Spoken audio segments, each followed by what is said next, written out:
Sir இன்னைக்கு நடந்துகிட்டு இருக்கிறதெல்லாம் சார் நீங்களாம் நிர்வாகியா இருந்தீங்களா சார் ஏடிஎம்கேல? நான் வந்து ரொம்ப வருஷத்துக்கு முன்னால 1980ஆம் ஆண்டு சரி ஒன்றுபட்ட செங்கல்பட்டு மாவட்டமாக இருக்கிறப்ப இப்போ இருக்கக்கூடிய சபாநாயகர் ஜேசிடி பிரபாகரன் அப்போ மாவட்ட தலைவராக இருக்கார். அப்போ நான் மாணவர் அணி செயலாளராக இருந்தேன். சார் இன்னைக்கு 2 பேருமே இவங்க மேலே கட்சி தாவல் தடை சட்டத்தில் நடவடிக்கை எடுக்கணும் திரு இபிஎஸ்னுடைய சார்பில் கேபி முனுசாமி போகிறாரு, அவருடைய சார்பில் அவரே நேராக போகிறாரு. சரிங்களா சார்? இந்த தேவையில்லாத சர்ச்சைகளை ஏடிஎம்கே தேவையில்லாமல் உருவாக்கிச்சா? அதாவது இது யார் இதுக்கு காரணம்னு பார்த்தீங்கன்னாக்கா ஃபஸ்ட்டு ரூட் காஸ் எங்கே ஆரம்பிக்குதுன்னா லால்குடி சட்டமன்ற உறுப்பினராக தேர்ந்தெடுக்கப்பட்ட அந்த லீமா ரோஸ் அவங்க தான் அதுக்கு முதல் காரணம். ஆம புகுந்த ஊடும் அமீனா புகுந்த ஊடும் உருப்பதா சரித்திரம் கிடையாது.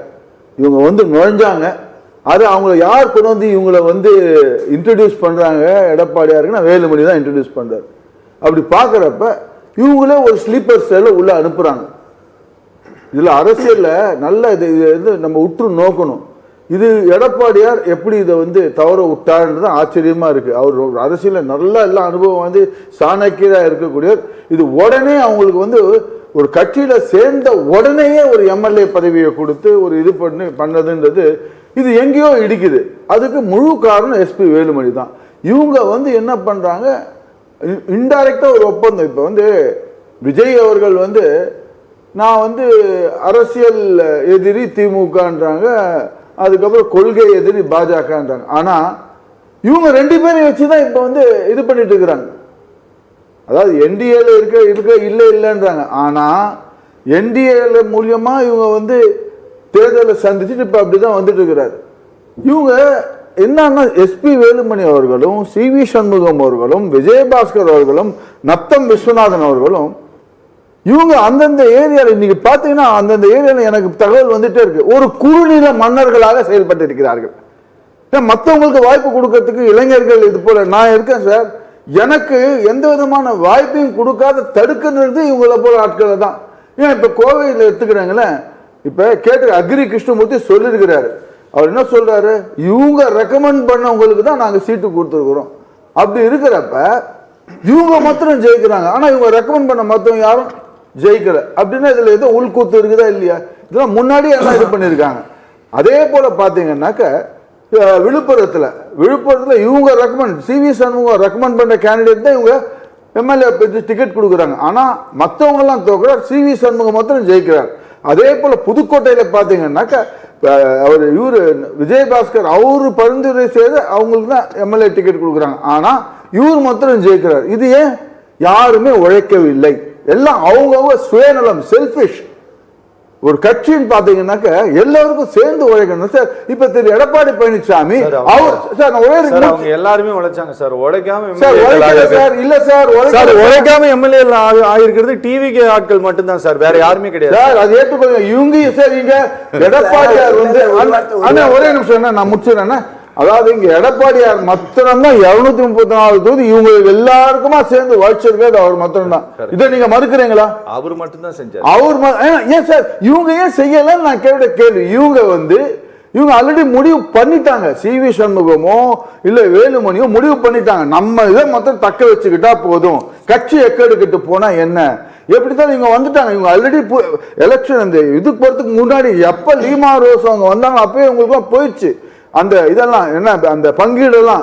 நீங்க ஜெயிச்சு வந்துருங்க, இவ்வளவு ஜெயிச்சு இது பண்ணிடுங்க, நம்ம எல்லாம் சேர்ந்து தாவாக்காவோட ஆட்சி அமைக்கலாம் அப்படின்றது அவங்களுக்கு தெரிஞ்சு போச்சு. இது வந்து இந்த கருத்து கணிப்புலையும் அதே போல வந்து இது பண்ண அப்பவே அவங்க வந்து இது பண்ணிட்டாங்க.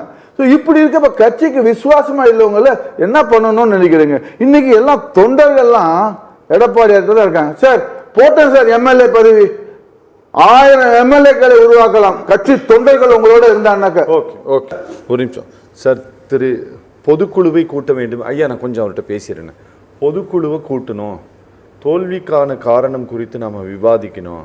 திரு இபிஎஸ் பொறுப்பை ஏற்ற பிறகு எல்லாவற்றிலும் தோல்வி தோல்வி தோல்வி தோல்வி தோல்வி இப்படின்ட்டு இவர்கள் சொல்லிக்கொண்டு இருக்கக்கூடியது சார். 2021 பெரிய வாக்கு வித்தியாசமெல்லாம் ஒன்றும் அதிமுகவிற்கும் திமுகவுக்கும் இல்லை, வெறும் 3 லட்சம் வாக்கு, வெறும் 3 lakhs அவ்வளோதான்.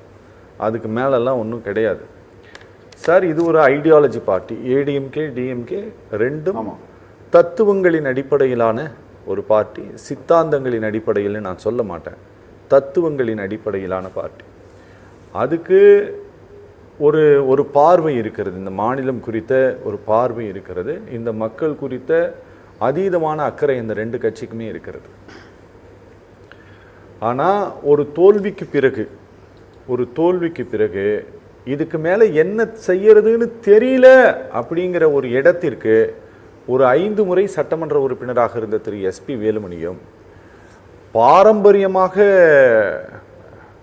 2-3 தலைமுறையாக கட்சியில் இருந்த திரு சிவி சண்முகமும் இந்த மாநிலத்தின் சட்டத்துறை அமைச்சராக இருந்த திரு சிவி சண்முகமும் நிலகுலைஞ்சு போய் நமக்கு இதை விட்டா வேற வழி இல்லை அப்படின்ட்டு முடிவெடுப்பதற்கான ஒரு இடத்துக்கு போயிருக்கிறாங்கல்ல சார்.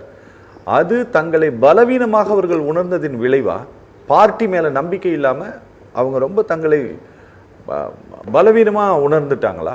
அப்படிதான் நான் பார்க்குறாங்க, தொண்டர்களும் அப்படிதான் பார்க்குறாங்க. அதாவது என்னன்னா இதில் உற்று கவனிக்கணும், சிவி சண்முகம் இங்கேருந்து டெல்லி போனார். இந்த முறை டெல்லி போனது அமித்ஷாவை பார்க்க போல, ராகுல் காந்தியை பார்க்க போனார். அவரை போய் பார்த்துக்கிட்டு அவர் மூலியமா தான் தூது ஆதவர்ஜனாவுக்கும் தேவாக்கால் நீங்கள் சேருங்கன்னு சொல்லிட்டு அவருடைய ஒரு இதனால தான் போயிருக்காரு. இது யாரும் இது வெளியில் வரல, எனக்கு வர தகவல் அப்படி தான் வந்துட்டு இருக்குது. இவர் ராகுல் காந்தியை போய் பார்த்து பேசி அவர் மூலியமா இது பேக் டோர் என்ட்ரியா வரணும்னு தான் போயிட்டு இது பண்ணியிருக்காரு. ரெண்டாவது அழையா விருந்தாலிமோ கதை சொல்றாங்க, நீங்க ஒரு கதையை சொல்லுவீங்க. அழையா விருந்தாலி அதுக்கு சார் சார் சிவி அதாவது முடிக்கிட்டோம் சார். இவரு ஆட்சியில இவருக்கு 108 தான் வந்திருக்கு. முதல்ல அப்படி அவங்க தான் சார் தேடி வரணும், எனக்கு ஆட்சி அமைக்கிறதுக்கு நீங்க வாங்கன்னு சொல்லி. நானே அழையா விருந்தாலியா போவேன்னா யாருன்னா அழையா விருந்தாலியா போவாங்களா? போனா அவங்களுக்கு என்ன மதிப்பு இருக்கும்? இன்னைக்கு அண்ணன் சொன்னார், அவரு சார் சொல்லிட்டு இருந்தாரு, இவருக்கு இது வரைக்கும் இலாக்கா இல்லாத மந்திரியா இருக்காங்க, இதுவா இருக்காங்கன்னா யோசிச்சுட்டு இருக்காரு. இப்ப விஜய்க்கு ராகுல் காந்தி கொடுக்குற அட்வைஸ் என்னன்னா யோசிச்சுட்டு இருக்காரு. அவர் இவங்களை நம்பி நம்ம இது பண்ண வேண்டாம், இவங்கள இப்படியே நீ எது இலாக்கா கொடுத்து இவங்களுக்கு மந்திரி பதவி கொடுத்துட்டான்னா என்ன வேணா நடக்கும் நாளைக்கு. அதனால இவங்க தேர்தலை சந்திக்கட்டும், விசில் சின்னத்திலிருந்து வரட்டும் அப்படின்ற மாதிரி தான் ராகுல் காந்தி இவங்களுக்கு அட்வைஸ் சொல்லிக்கிறதா எனக்கு வரக்கூடிய தகவல் இது. ஓகே ஓகே ஓகே ஐயா, நான் முடிக்கிறதா சொல்ல விரும்புறீங்களா? அது முடிவா இதெல்லாம் பாக்குறப்ப எனக்கு இந்த திரைப்பட நடிகர் எஸ்.ஜே. சூர்யா ஒரு படத்துல ஒரு டைலாக் சொல்லுவார். திரைப்பட நடிகர் எஸ்.ஜே. சூர்யா இருக்கு ஆனா இல்ல அப்படின்னு ஒரு டைலாக் சொல்லுவார். அதே போல இந்த திமுக கூட்டணியில நாங்க ஆதரவு கொடுக்கிறோம் ஆனா திமுக கூட்டணியில் தான் இருக்கோம், நாங்க விஜய்க்கு ஆதரவு கொடுக்கிறோம் ஆனா திமுக கூட்டணியில் தான் இருக்கோம். இது ஏன் அவங்க ஒரு நிலைப்பாடு எடுத்துட்டு ஆதரவு கொடுக்கவில்லை அப்படின்னு ஏன் அவங்க ஏன் நேற்றுக்கு வெளிநடப்பு செய்யாத எதிர்த்து ஏன் ஓட்டு போடலன்னு எனக்கு ஒரு சந்தேகம் இருக்கு சார். ஏன் திமுக எதிர்த்து ஓட்டு போடவில்லை? அதுல பாத்தீங்கன்னா எடப்பாடி பழனிசாமி எங்கேயோ நிக்கிறார், அவர் ஸ்டேட்டஸ் எங்கேயோ போகுது, நான் எதுக்கணும்னா கடைசி வரைக்கும் எதுக்குறேன் அப்படின்ட்டு இது போல பூச்சாண்டி வேலை காட்டி இது பண்ண ஏன் எதிர்த்துக்கலாமே இவங்க? இல்ல இதுக்கு நான் தெளிவா சொல்றேன். தெளிவான ஒரு வார்த்தை என்னன்னா, திரு ஸ்டாலின் அவர்கள் சொன்னதுதான், இந்த ஆட்சி நீடிக்கணும்னு தான் அவங்க நினைச்சாங்களே ஒழிய அதை கலைக்கணும்னு நினைக்கல. 6 மாத காலம் அவர்கள் முதல்ல பார்க்கட்டும், எப்படி போகுதுன்னு பார்த்ததுக்கப்புறம் விமர்சிக்கிறோம். இங்கு ஆளுநர் ஆட்சி விடக்கூடாது, ஜனாதிபதி ஆட்சி வந்துடக்கூடாதுங்கிறத ஒரு மாநில சுயாட்சி சார்ந்து சிந்தித்தது தான். இதில் ஒன்றும் பிரச்சனை இல்லை. இப்பொழுதும் கூட்டணி திமுக கூட்டணி தான், இவர்கள் ஒத்துழைக்கிறாங்க ஆட்சிக்கு, அவ்வளவுதான். ஓகே சார், ரொம்ப நன்றி சார். நீ என்னென்னத்தெல்லாம் இந்த தமிழ்நாடு பார்க்க போகுதுன்னு தெரியல சார்.